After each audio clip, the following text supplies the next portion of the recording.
Bienvenidos al capítulo 5 del CCNA 1. Este capítulo es bastante interesante, se refiere al protocolo de Ethernet y es un complemento también en el capítulo anterior. Bueno, vamos a hablar un poquitito de este protocolo, vamos a hablar de los switches de red de área local y la resolución del protocolo en lo referente a dirección física versus dirección lógica. El protocolo de Ethernet realiza el encapsulamiento, donde en la capa de enlace de datos y en la capa física este protocolo interopera. Admite ancho de banda, dependiendo del estándar, que van desde 10 megabits por segundo, 100 megabits por segundo, 1000 megabits por segundo, hasta 100 gigabits por segundo inclusive. Los estándares de Ethernet definen los protocolos de la capa 2 y las tecnologías de capa 1. En lo referente a la subcapa del control del acceso al medio, esta subcapa inferior del enlace de datos es responsable de la encapsulación de datos y el control del acceso a los medios.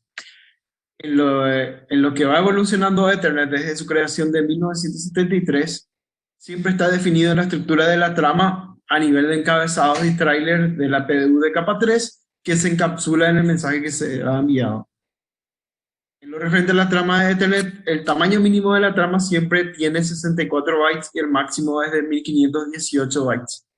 Por lo cual se descartan las tramas que sean más pequeñas de los 64 bytes y de los 1518, que superen los 1518.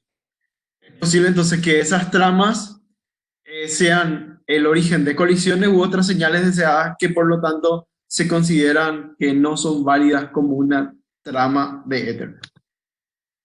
Ahí tienen en la imagen todo lo que es el campo de una trama, empezando por el preámbulo donde tenemos el inicio de trama, luego la dirección física de control del acceso al medio del dispositivo destino, la dirección física del control del acceso al medio del origen físico de los datos, el tipo de medio Ethernet, los datos de la capa superior, en este caso la capa superior es la capa de red, y el mecanismo de control de trama para que no haya errores y posteriormente estar el bit de parada de trama.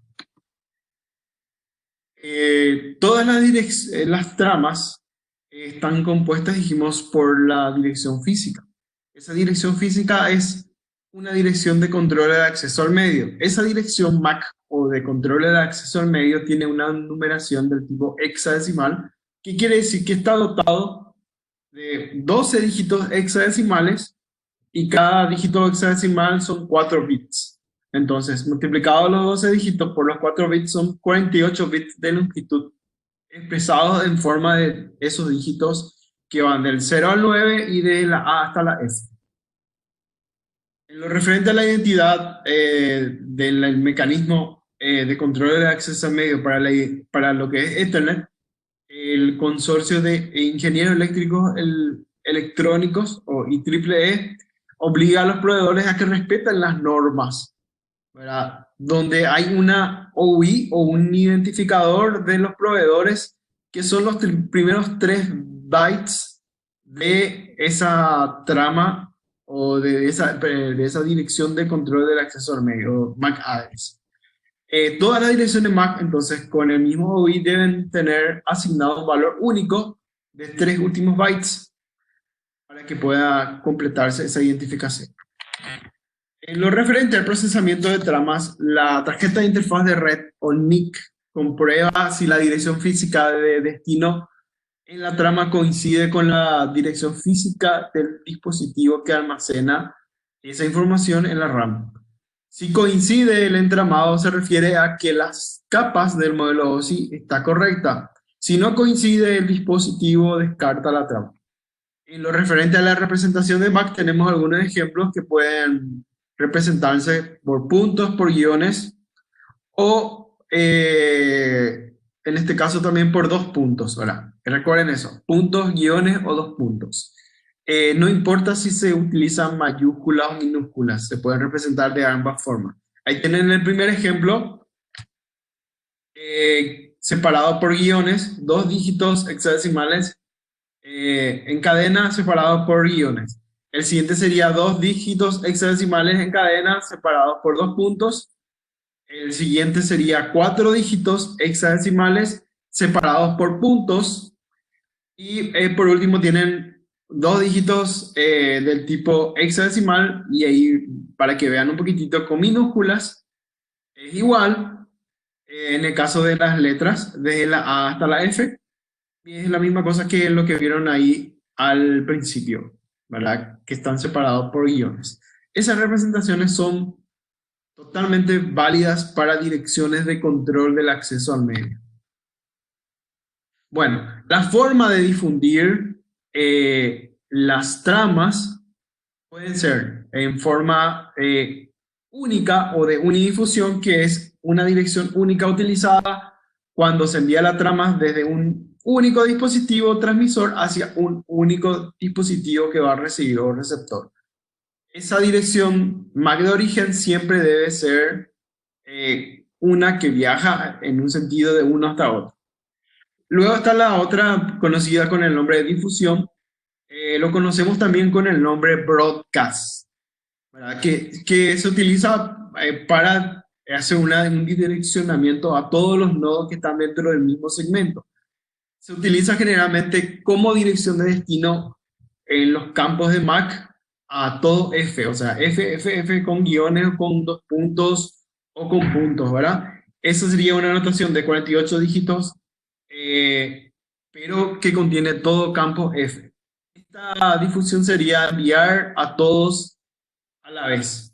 Luego tenemos la dirección de multidifusión, donde se realiza el direccionamiento a un grupo de segmentos no seleccionados, donde la dirección de control del acceso al medio es un valor especial que comienza en el 01005E en forma hexadecimal. La porción restante de la multidifusión se crea convirtiendo los 6 caracteres hexadecimales en 23 bits inferiores a la IP del grupo. Si comparamos un poquitito, esto sería unidifusión cuando me dirijo de uno a uno. O sea, yo quiero hablar solamente con Juan Pérez. La difusión sería quiero hablar con todos los que están dentro del curso.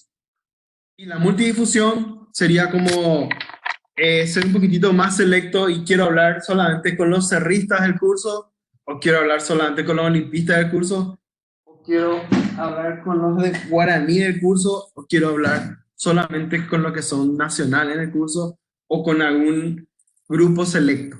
En este caso, quiero hablar con todos, enviando este mensaje de difusión, estoy enviando un broadcast hacia todos.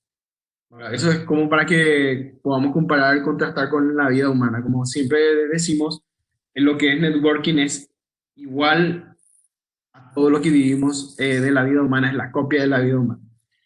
Bueno, fíjense, estos campos siempre son una constante.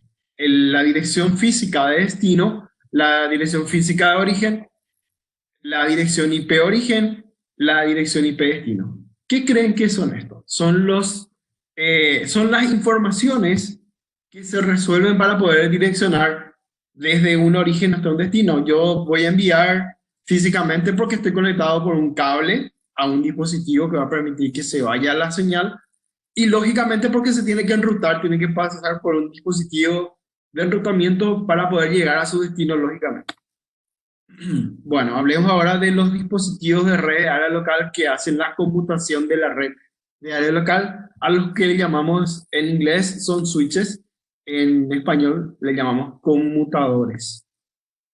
¿Qué hacen los switches o conmutadores? El switch es un dispositivo de capa 2, que quiere decir que lee la dirección física del dispositivo, entonces utiliza la dirección MAC o dirección física para poder tomar decisiones de reenvío. En ocasiones se vale de una tabla de direccionamiento a la que llamamos tabla de memoria de contenido direccionable o CAM. ¿Qué hace? obtiene el direccionamiento físico, entonces elabora dinámicamente la tabla de contenido almacenado para poder monitorear las direcciones físicas de origen que van a viajar hacia un destino. Entonces revisa cada trama que ingresa en busca de direcciones nuevas. ¿Qué ocurre si no hay una dirección que está dentro de esa de la trama? Si no hay una trama que está dentro de la cama.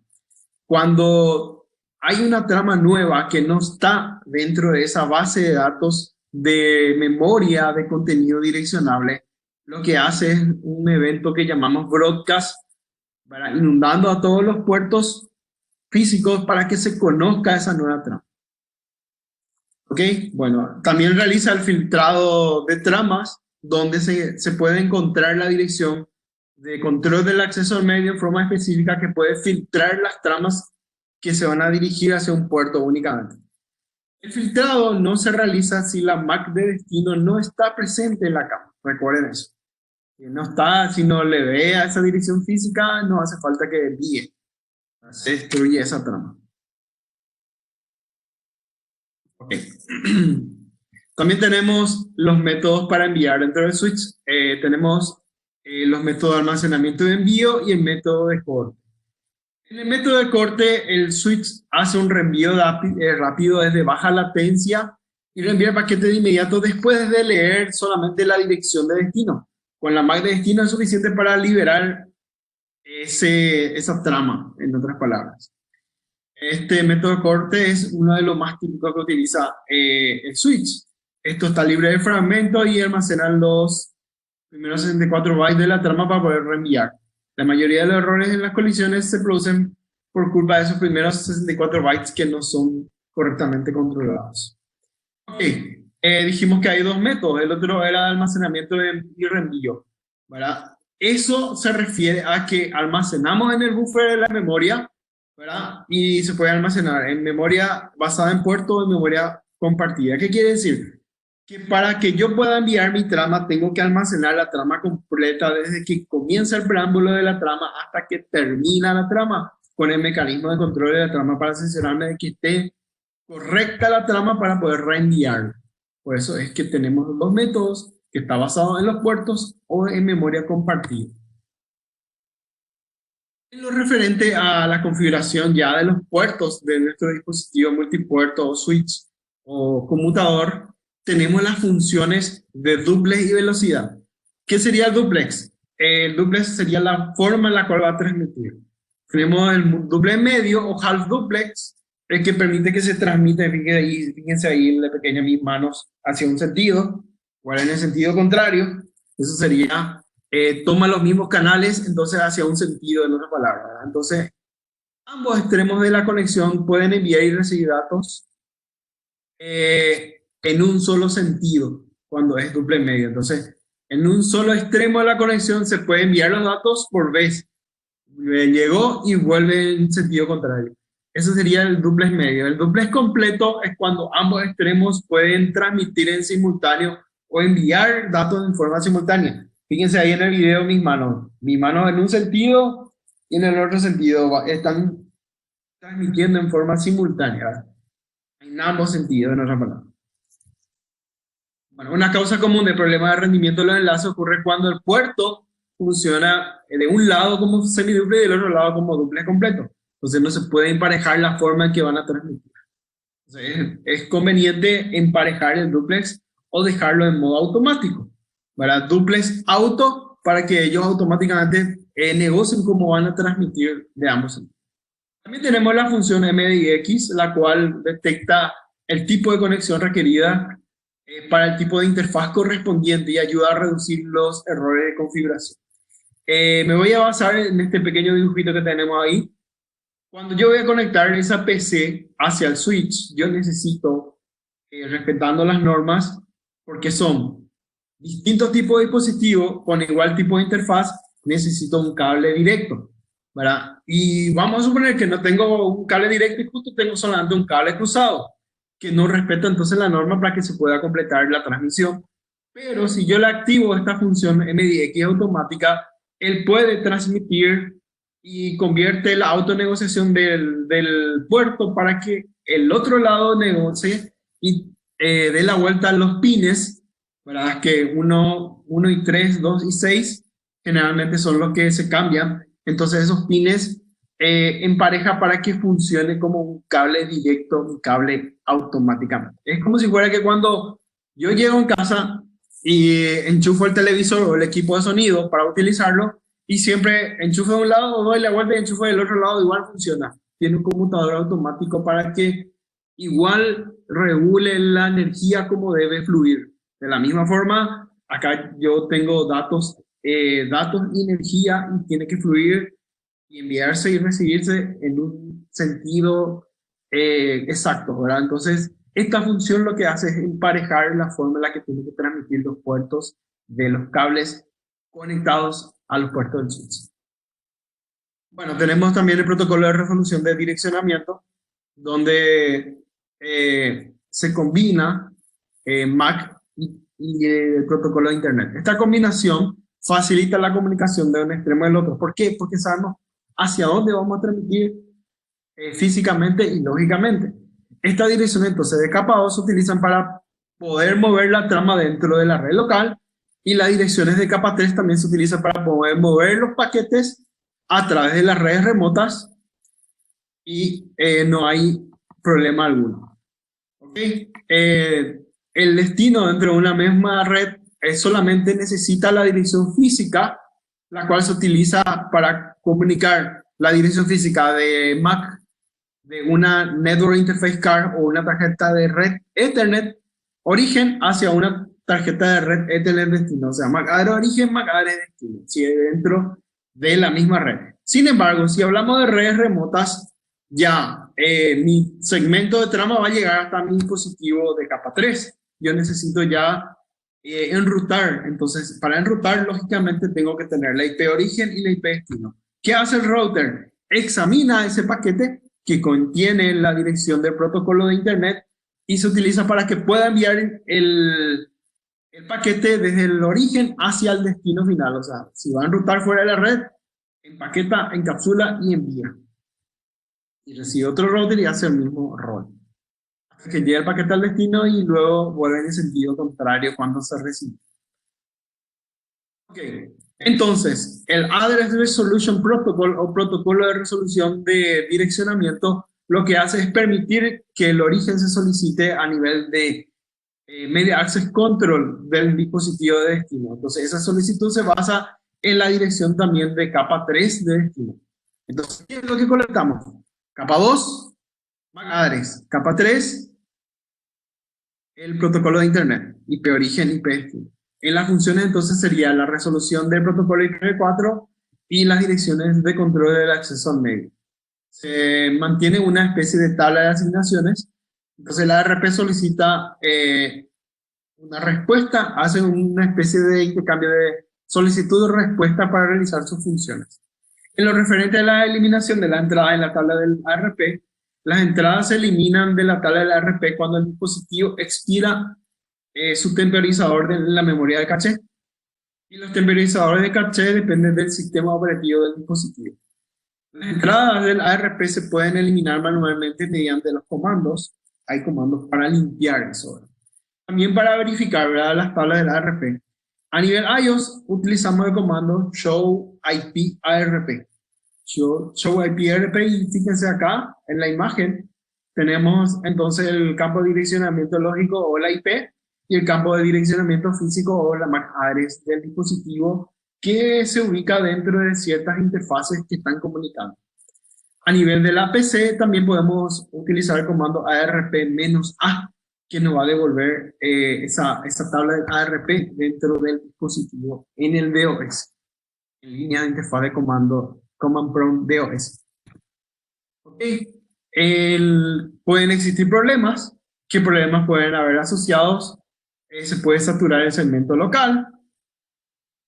También puede haber una suplantación del ARP, donde los atacantes pueden hacer unas respuestas o responder a solicitudes y fingirse proveedores de servicios. Por ejemplo, una puerta de enlace predeterminada ¿verdad? Con esa inundación, entonces ellos fingen, saturan a la tabla del ARP y fingen ser ellos la puerta de enlace para que los clientes se conecten a ellos. ¿Qué les parece? Bueno, eh, es bastante interesante este capítulo, espero que lo hayan leído, espero que también sigan las recomendaciones que hacemos en cada capítulo. Muchas gracias por su atención, seguimos después con el siguiente capítulo. Hasta luego.